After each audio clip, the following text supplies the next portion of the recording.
how to transfer money out of your PayPal into your bank account. That's what I'm going to show you how to do today. So obviously, first thing, go ahead and open up PayPal here.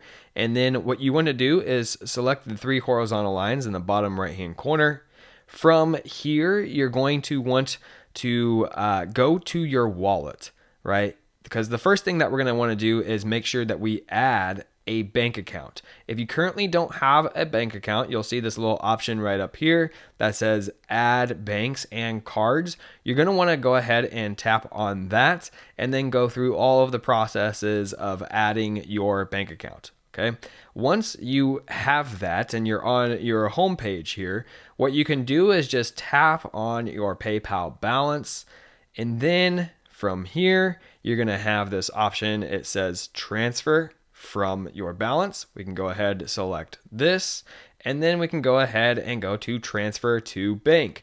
Once we go to transfer to bank, it's going to allow us to choose between basically having it transfer immediately or over the span of 1 to 3 days. And then we can also select the amount that we want to transfer. Maybe we don't want to put our full balance into our bank account.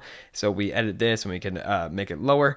And then once you're done, you're just going to go ahead and select transfer. So hopefully this video helped you out. If it did, please like and subscribe. I'll see you next time.